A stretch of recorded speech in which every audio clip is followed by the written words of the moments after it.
That's good, Steve. Good morning.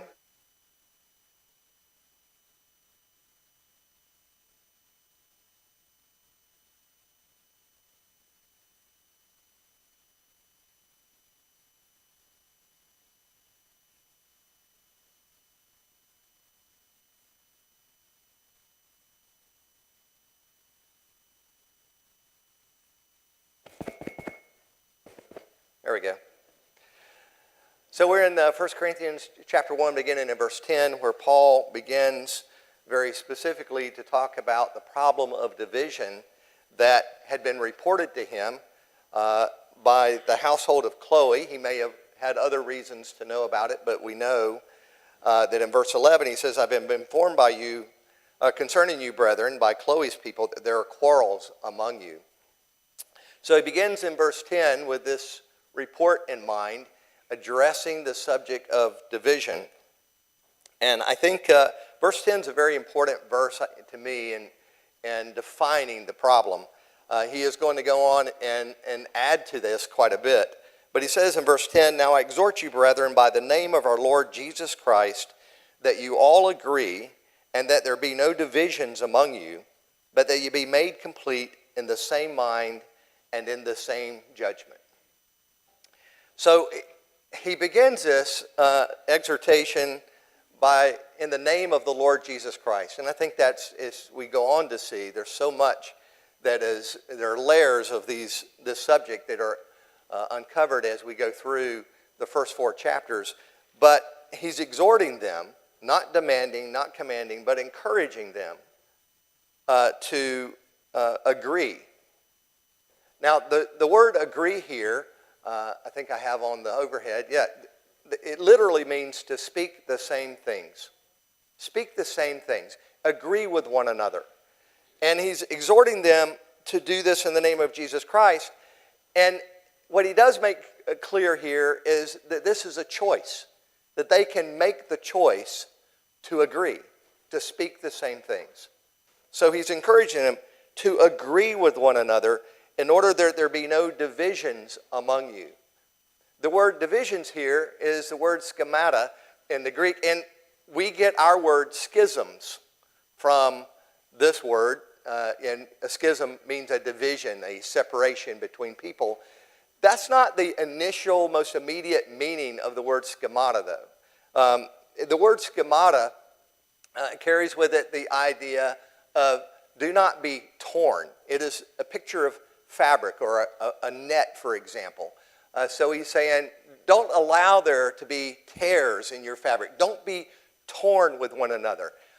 For example, in Mark chapter 2 and verse 21, we see that the disciples were mending their nets. I'm sorry, I'm ahead of Matthew. Look over to Mark chapter 2. Jesus is defining there for us what this word means, describes it when he talks about cloth.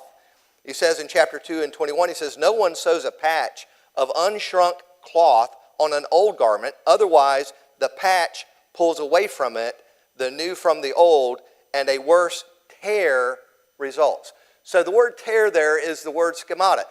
Don't allow there to be tears. So if you picture the church as a blanket, and you think of, I've got a quilt in my office at my house that some of my great aunts made many years ago. My dad had it through his life.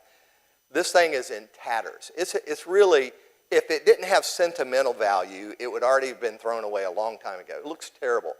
It is just in shreds. They're not from being torn, but from being old and packed in old trunks and heat and all kinds of things. But it has special meaning to me, so I keep it. And it's on display over the love seat in my office because it means something to me.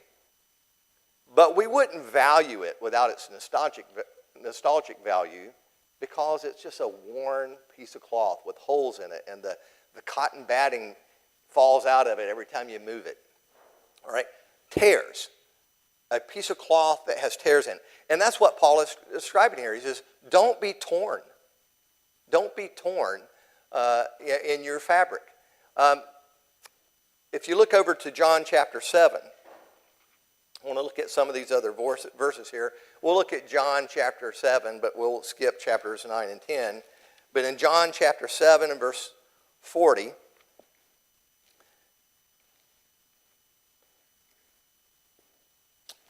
this is speaking of the Jews and their disagreements over Jesus. He says, some of the people, therefore, when they heard these words, were saying, this certainly is the prophet. Others were saying, this is the Christ. Still others were saying, surely the Christ is not going to come from Galilee, is he? Has not the scripture said that the Christ comes from the descendants of David and from Bethlehem, the village where David was? So a division occurred in the crowd because of him.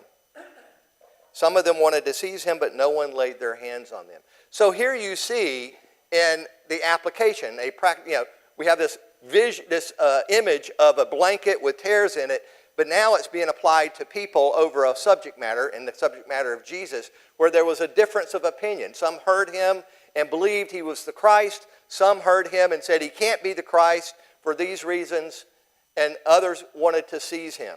And it says, and a division arose among them. There's a disagreement about what was true, how to view Jesus. And so Paul is using the word, and there's a couple other examples up there if you want to look at them.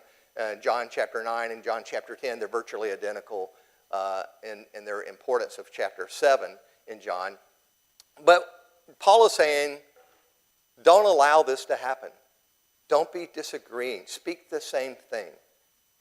Don't have divisions among you. And he says in in the next part of the verse, he says, that you may be made complete.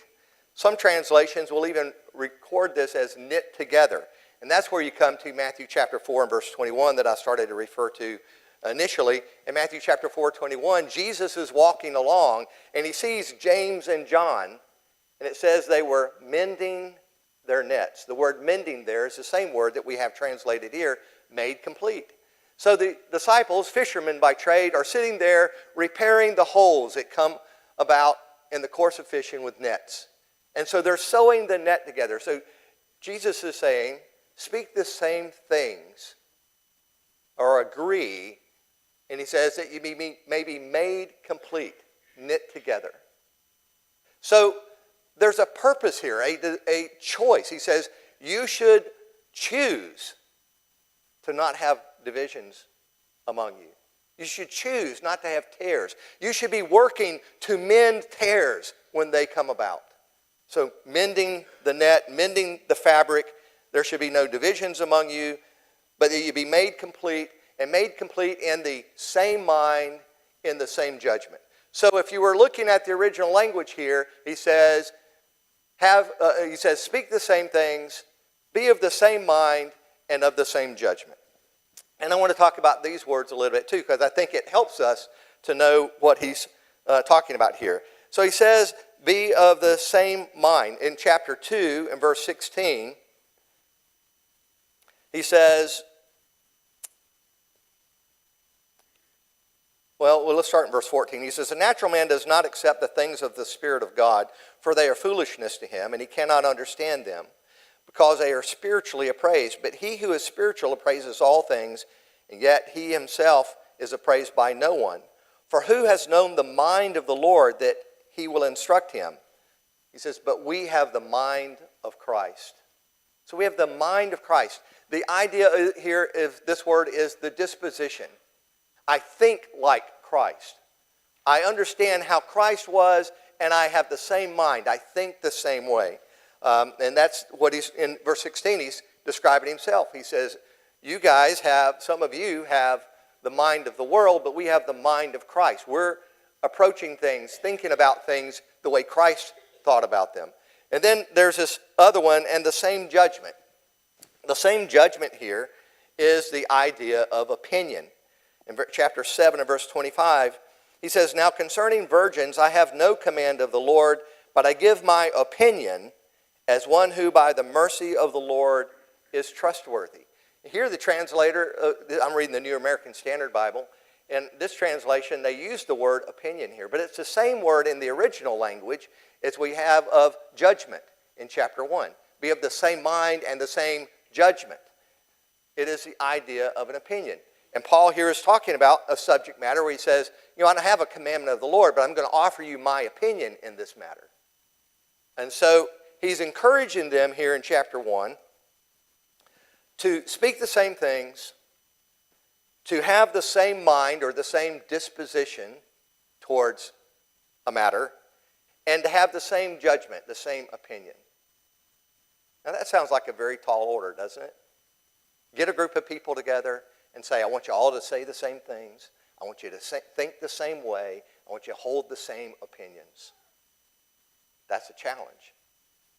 So how does that happen? Verse 12, we're going to come back to that. In verse 12, he says, now I mean this, that each one of you is saying, I am of Paul, I of Apollos, I of Cephas, I of Christ. So they have begun to identify themselves. I think the real point is going to be they're identifying themselves with a teacher of choice. It could be that they're identifying themselves, because he goes on to talk about this in the following verses, by who baptized them. But the emphasis, I think, here is on their teacher, who their teacher was, how their teacher taught. He says, has Christ been divided? Paul was not crucified for you, was he? Or were you baptized in the name of Paul? So here he says, you're attaching yourself to men. He says, none of these men were crucified for you. None of these men were the name in which you were baptized. In our study of Acts, repeatedly, in what name were people baptized?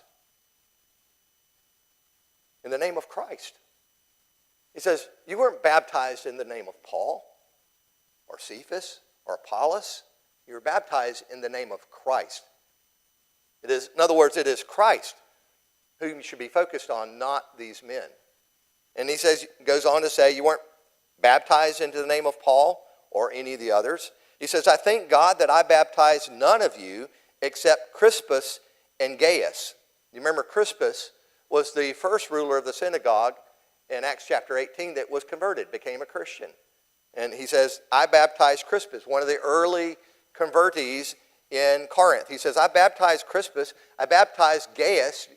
And if you just turn left in your Bible a couple of pages to Romans chapter 16, you'll find that Gaius is mentioned when Paul is writing to the church at Rome, which we'll come back to that idea in a moment.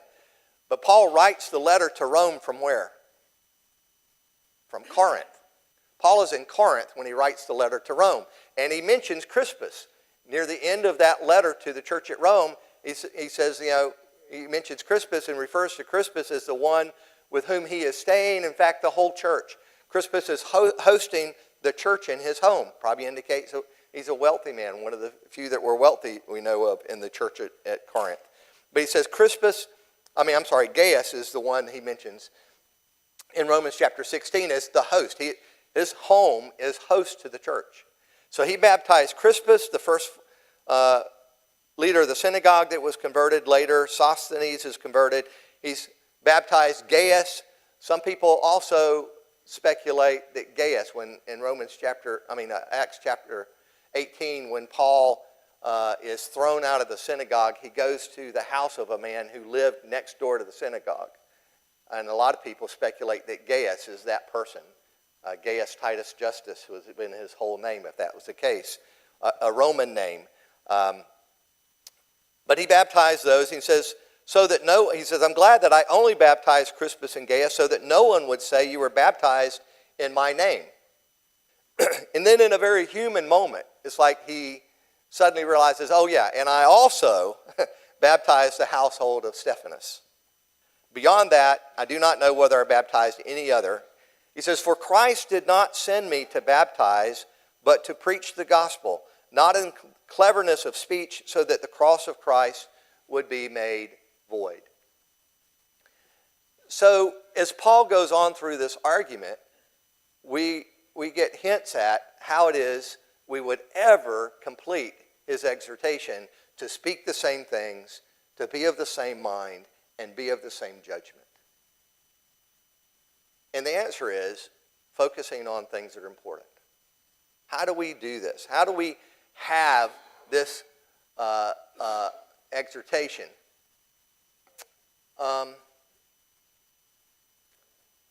It is verse number 4 there, the cross-centered gospel. Now, a lot of people make a lot of this statement, when Paul says, Christ did not send me to baptize, but to preach the gospel, not in cleverness of speech. So Christ didn't send me to baptize. So in other words, baptism doesn't mean anything, right? There are people who take this verse and say, baptism doesn't mean anything. Paul's not making that point. You're missing the point of what Paul is saying. If you think Paul is saying here, Christ didn't send me to baptize. In other words, baptism's not really part of the mission here. I mean, if you think about it, Paul, during his third missionary journey, so sometime after this letter is written, writes to the church at Rome. And if you go and read Romans chapter 6, where Paul talks about the importance of baptism and what the symbol of baptism is doing, it's kind of hard to imagine that Paul is writing Romans 6 while among the church at Corinth, but yet he was teaching the church of Corinth that baptism doesn't matter. It's impossible to reconcile those two things. So Paul isn't here saying, Christ did not send me to baptize literally in the sense that baptism is a part of conversion. The book of Acts has an emphasis on baptism all the way through. But what I do think Paul is saying is, the fact that they were dividing or turning baptism into something that was not. They were turning baptism into something that they focused on in terms of the person who baptized them. Not, he makes a point. You weren't baptized into the name of Paul. No, you were baptized in the name of Christ. Yet you're taking baptism and turning it into some reason to cling to a human being, to a man, not Christ. And so his emphasis here is in contrast to what they were doing, what they were saying. Christ did not send me to baptize. Why is he saying, I'm glad I didn't baptize very many of you? Because I don't want my name in the conversation that you're having. I don't want to have people clinging to me. I wasn't crucified for you. You weren't baptized into my name. So why are you focusing on the name of the person who baptized you? So in contrast to that, he says, Christ did not send me to baptize, but to preach the gospel. And then there's a second part of this. He says, not in cleverness of speech. What's going to become more obvious in this conversation is that they are locked into this Greek notion of wisdom, this Greek notion of speaking and rhetoric. There was a whole philosophical movement in Greek culture called the sophist. And the Greek word for wisdom that we see here in this letter is Sophia. And then there was a philosophical movement called the sophist. And what they did is they focused on rhetoric and the wisdom of the Greeks. And we all know, even if you're not a philosopher or an ancient Greek historian, you know that we associate the wisdom, the idea of wisdom, with these great philosophers of Greek's past. Everybody here has heard of Socrates, even if you don't really know anything about Socrates. You've heard of Socrates. You've heard of Aristotle. You've heard of Plato. This is the heritage of Greek culture. And then Greek had in its history these great orators, these great speech givers. And that was highly praised. And that was by part of a movement called the sophist. So why am I talking about all that? What does that have to do with anything? Well, it would be only natural that many among the Corinthian church with a Greek background, with a value placed on Greek culture, would seize upon, for example, someone like Apollos, who was from Alexandria, who was an eloquent speaker, we're told in Acts 18. He fits the bill for them. He's a very educated man. Being from Paul was an educated man. What was he educated in? He was educated in the law of Moses. Alexander has this broader education. He's an eloquent speaker. He fits the bill. And so the real conflict here is that the people who are wanting to elevate Apollos because of his style, his education, his eloquence, are educating him, and people, there are some who are saying, well, no, I'm still loyal to Paul. And others, well, I'm loyal to Apollos. I don't really know how Peter fits into this. Peter's mentioned, but it's very likely that these people were aware of Peter and his prominence among the early church and the apostles. So they are elevating one man above another. But what they're really doing as we go on, because remember last week I read all these verses where it talked about their arrogance and their boasting. They're elevating the men and associating themselves with the men in order to really elevate themselves. So they are elevating themselves by associating themselves with this eloquence and this great knowledge, this wisdom as they see it. And so Paul is going to talk a lot about wisdom. But he's contrasting the wisdom of God with the wisdom of the world. So they're dividing over these leaders, they're having status seeking, and Paul says the answer is the cross-centered gospel. You're focusing on the wrong things. You're not focusing on the cross. You're not focusing on Christ. Instead, you're focusing on who baptized you and which teacher you like, and you're elevating yourself over these things. So I want to talk for, yes? A more modern-day example of this that's still ongoing is that the fountainhead of the Protestant movement, Martin Luther, has reported that in his final days, he pleaded adamantly with his followers that they not call themselves Lutherans, that they call themselves Christians only. That's right. Yeah, if we, there's a sense of this. There's a couple things that I was going to skip over, but we have time to talk about it for briefly. Do we do this at all? Do we not have our favorite preachers, our favorite teachers?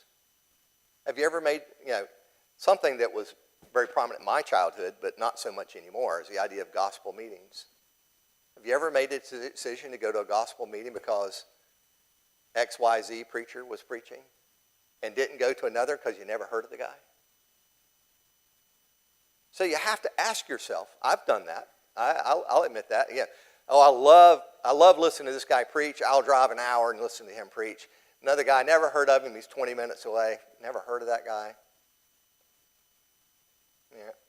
Versus going because the gospel is being preached.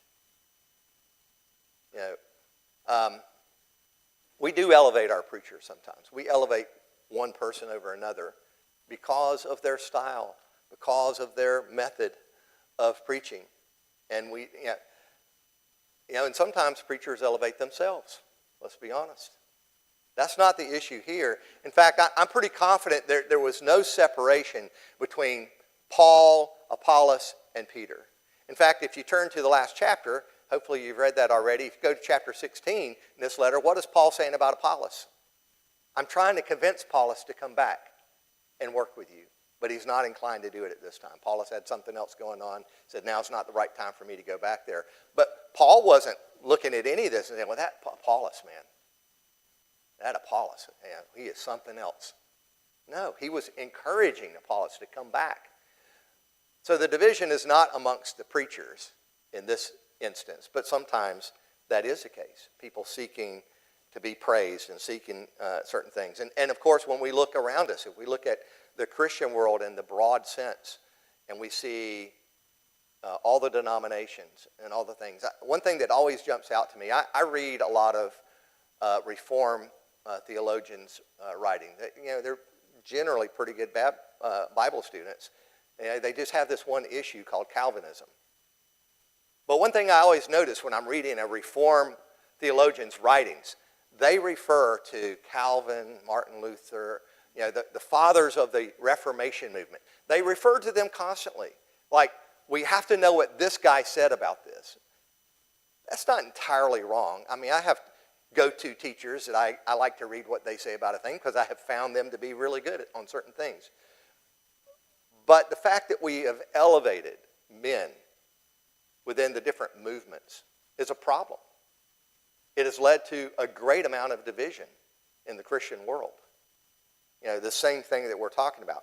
That's a little different than the specific thing here, but in a broader sense, we see that illustrated around us all the time. But I want to get back to this idea here of how do we solve this? Well, Paul says it is the cross-centered gospel. Christ did not send me to baptize, but to preach the gospel, not in cleverness of speech, so that the cross of Christ would not be made void. When you emphasize one thing too much, you're really de-emphasizing everything else. I mean, think about, I have in my office, my back is to the light. I'm facing a window. And at night, it's not a problem during the daytime, but at night, the light behind me casts a shadow on what I'm reading. So I have a lamp, and I turn the lamp on. The problem is the lamp is not nearly as bright as the light behind me. So there's still a shadow. It's not quite as dark, but it's still there. In the daytime, I can't even tell if I have the light turned on because there's a huge 6 foot by 6 foot window in front of my desk. So in the daytime, unless it's, especially if it's sunny, I can't even tell if I have the light on. Why? Because the brightness of one thing diminishes the brightness of another thing. And so when we emphasize the wrong things as a church, we are de-emphasizing the right things as a church. And Paul is telling them here. He says, if we emphasize the wrong things, what happens? If we emphasize cleverness of speech, if we focus on that, what are we not focusing on? The cross of Christ. He says the cross of Christ should not be made void by our overemphasis of the wrong things. And we have to be careful of that. So I put up here 3 implications of this section here. The first one is we must choose to agree. We have to choose to agree. It has to be a priority. It has to be something we value, that we not have tears in our fabric. We have to value that. It has to be important to us. We have to make a decision. We're going to do what we need to do in order to not have division among us. So we have to choose that. And of course, if we're choosing that, how do we go about it? Well, number 2, we must focus on the things that matter most. Now, I don't mean to imply that this is an absolute, that there's only a couple things that matter most. Nothing else matters. That's not really true. There are shades of importance, right? Priorities. We might, at some point, because we have everything else going perfectly, get all the way down to something that doesn't really matter, but we don't have anything else to talk about because everything else is going so great. Does that ever really happen? In real life, that probably doesn't really happen. So we end up focusing on a lesser thing. We are de-emphasizing the important thing. He says, so I'm saying we must focus on the things that matter. The further we move from the cross, the more likely we are to disagree. Why would that be? Anybody got an idea? The further we move from the cross, the more likely we are to disagree. Well, think about this. What do we have the most information in the Bible about? Christ, the importance of the cross, all things related to that. But the further we move away from that topic, the less information we have. The less information we have to rally around, to agree, to use to settle our disputes. I'm going a slight tangent here. In Christian apologetics, one of the arguments that we often hear made, it's a strong argument, is the argument of moral authority. The argument of moral authority. In other words, the only way a body of people, a group of people, can agree upon what is right and what is wrong is that there's some authority by which they use to judge the matter. If there's no God, who's determined what's right and wrong? There is no objective moral authority if there's no God. Therefore, you can't tell someone else that they're wrong for what they're doing, and they can't tell you that you're wrong for what you're doing because there's no moral authority on the matter. So the further we get from the purpose, from our purpose, from what we're doing, what we're supposed to be doing. Paul, therefore, in that context, Paul says, Christ did not send me to baptize, but to preach the gospel. You see, that's the point that he's making. The further we get away from our purpose, baptism is part of the gospel, yes. But we begin not with baptism, but with the cross. That's where we begin. We can only understand baptism in light of the cross. That's what he tells us in Romans chapter 16. Because how did he describe baptism in Romans chapter 6, not 16? How did he describe baptism? As a burial. The old man is buried in baptism and raised in newness of life. Well, what is that a reference to? The cross. You can only understand baptism if you're focused on the cross. And they weren't focused on the cross. And the further we get from the things that are most important, the more likely we are to disagree. So rally around the things that are most important, and it becomes much easier to say the same things, have the same mind, and have the same understanding. There are things, as we referred to even in this letter that we're getting to later in chapter 7. There are things about which there are opinions. That you have an opinion and I have an opinion, and our opinions may not be the same. So even in our opinions, we're looking for something to help us understand what is most important, what is most valuable, what is most unifying. That's what Paul is talking about here. How do you unify? How do you be one? How do you have the same speech and the same mind and the same understanding? By rallying around the things that we can judge a matter. And by de-emphasizing as much as possible, as much as is practical, the things about which we can't agree.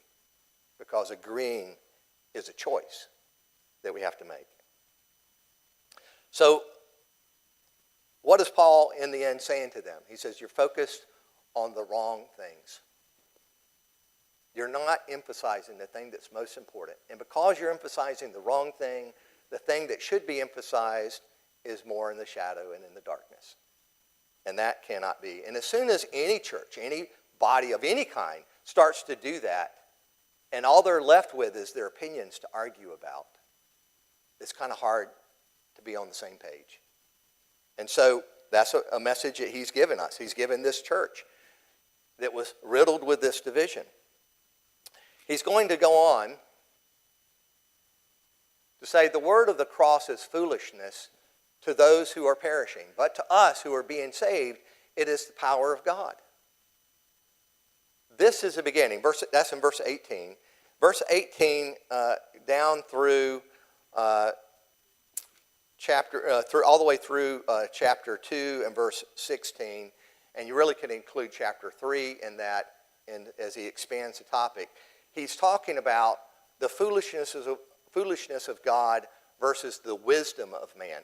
He eventually says the wisdom of God versus the wisdom of man. But initially, he's characterizing the word of the cross as foolishness. It is foolishness to those who are perishing. But to us who are being saved, it is the power of God. So we introduce this next section here, chapter 1, verses 18 through chapter 2, verse 16. And he says, those who are perishing, he's contrasting those who are perishing with those who are being saved. And he makes this point that God demonstrates his power through the weak and despised. And then he comes down in all the way down in chapter 1 and verse 26. And he says, just look at yourselves. You're proof of this. You're proof of this.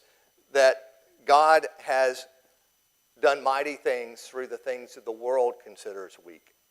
So this stands as opposed to if in their philosophy, if they're looking for the ideal of the sophists, the ideal of rhetoric, the ideal of man's wisdom and man's knowledge, if they're looking at that as the ideal, what Paul is going to say is the foolishness of God is greater than all the wisdom of men.